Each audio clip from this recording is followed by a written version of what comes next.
बड़ी खबर उससे आपको रूबरू करा देते हैं। एनडीए में सीट बंटवारे का ऐलान हो गया है। बीजेपी को 101 सीटें मिली है। बड़ी खबर बिहार चुनाव से जुड़ी, जहां जेडीयू को 101 सीटें मिली है। एनडीए में सीट बंटवारा, जहां एलजेपी को 29 सीटें दी गई है। इसी के साथ आरएलएम और एचएम हम दोनों को 6 सीटें दी गई है। एनडीए में सीट बंटवारे का ऐलान इस वक्त की बड़ी खबर, अहम जानकारी, जहां बीजेपी को 101 सीटें दी गई है और इसी के साथ जेडीयू के खाते में 101 सीटें पहुंची है और एलजेपी को 29 सीटें दी गई हैं। इसी खबर पर ज्यादा जानकारी के लिए फोन लाइन पर मणिभूषण हमारे साथ जुड़ चुके हैं। मणिभूषण, इस वक्त की बड़ी खबर, जहां एनडीए में सीट बंटवारा हो चुका है और बीजेपी को 101 सीटें दी गई हैं। लगातार दांवपेच सीटों को लेकर नजर आ रहा था, कितनी सीटें किसको दी गई, क्या कुछ अपडेट इस खबर पर? देखिए, जो बिहार में बात की जा रही थी चुनाव से पहले कि जेडीयू बड़े भाई की भूमिका में होगी और दूसरे नंबर पे बीजेपी होगी। अभी जो सीट शेयरिंग का फॉर्मूला सामने आया है, यहाँ पे बड़े भाई की भूमिका में कोई नहीं होगा।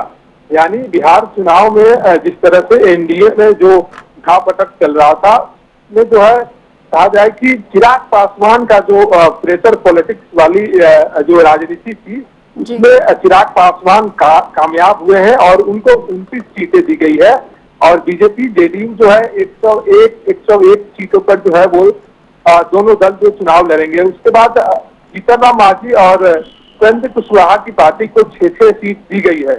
तो अब बिहार में ये चर्चा होगी और विपक्ष जो ये कहेगा कि बिहार में अब कोई बड़ा भाई नहीं है और जिस तरह से आरजेडी बड़े दल के रूप में जो है यहाँ पे आएगी, क्योंकि उनके कोर्ट में जो अभी सीटों का बंटवारा नहीं हुआ है, लेकिन ज्यादा सीटों पे आरजेडी लड़ेगी। तो आरजेडी और महागठबंधन के लोग जो है एक बार फिर से नीतीश कुमार पर जो है वो अटैक करते हुए दिखेंगे। अभी तक की 20 वर्षों की राजनीति में नीतीश कुमार पहली बार बीजेपी के बराबरी वाले सीट पे जो है वो चुनाव लड़ रहे हैं। तो पहले आपने देखा होगा लोकसभा चुनाव में जो है वो बीजेपी जो है एक सीट ज्यादा पे जो है वो चुनाव लड़ी थी। और अब जो कॉम्बिनेशन और फॉर्मूला जो एनडीए में आया है वो 101 सीट पर बीजेपी और जेडीयू लड़ेगी। और अब कल से जो है नामांकनों का दौर जो है वो शुरू हो जाएगा। पार्टी अपनी अपनी तरफ से जो है उम्मीदवारों की घोषणा कर देगी। अभी प्रधानमंत्री के आवास से जो है वो बीजेपी सीईसी की बैठक हो रही है, वहां पे बीजेपी की ओर से जो है अंतिम मुहर लगेगी।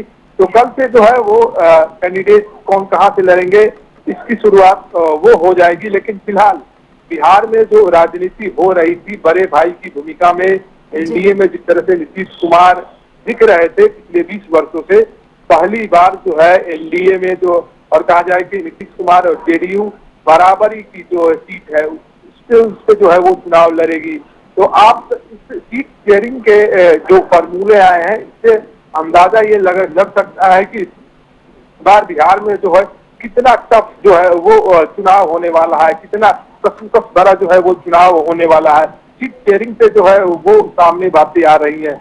अगर यही फॉर्मूला 2020 में भी अपनाया जा सकता था, लेकिन वहां पे चिराग पासवान ने जिस तरह से अपनी बातें रखी थी वहां पे डील नहीं हो पाया था। लेकिन इस बार चिराग पासवान की अहमियत जो है समझी जा रही है, एनडीए की तरफ से उपेंद्र कुशवाहा की अहमियत समझी जा रही है। हालांकि उपेंद्र कुशवाहा जितनी सीटों का डिमांड कर रहे थे उतनी सीटें उन्हें नहीं मिली है। हाँ, ये हो सकता है कि उपेंद्र कुशवाहा को और जीतनराम मांझी की पार्टी को कुछ और सीटें और कहा जाए कि कुछ और पद देने की बात कही जा रही है। हो सकता है कि राज्यसभा में जो है दोनों पार्टियों को एक सीट होगा और बिहार में जो है एक एमएलसी की जो है वो सीट देने की बात पर जो है ये डील फाइनल हुई होगी। लेकिन बिहार में जो अभी एनडीए ने जो सीट शेयरिंग का फॉर्मूला निकाला है, बीजेपी और जेडीयू बराबर सीटों पे चुनाव लड़ेंगी।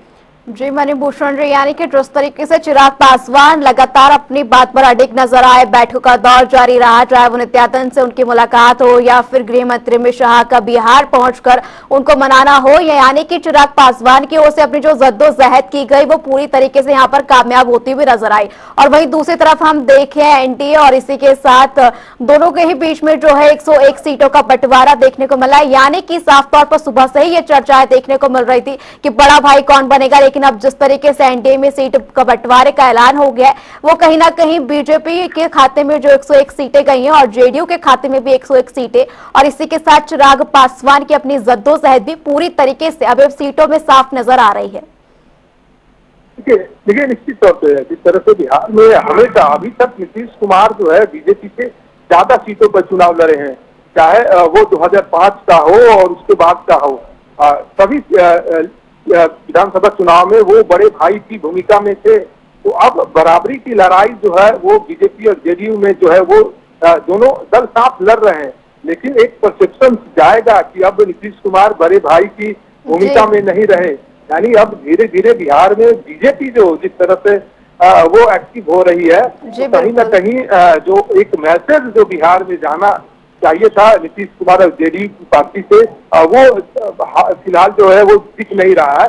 अब बराबरी सीटों पर चुनाव लड़ा जाएगा तो एक चर्चा का विषय जो है आम लोगों के बीच होगा कि बीजेपी ने बिल्कुल मणिभूषण, अब ये देखने वाली बात होगी कि अब उम्मीदवारों का भी नामों का ऐलान कब तक एनडीए की ओर से कर दिया जाएगा। और फिलहाल सीटों को लेकर जो दांवपेच यहाँ पर फंस रहे थे, अब यानी कि एनडीए की तरफ से वो चीजें पूरी तरीके से निपटते हुए नजर आ गई है। तमाम जानकारी के लिए आपका बहुत बहुत शुक्रिया।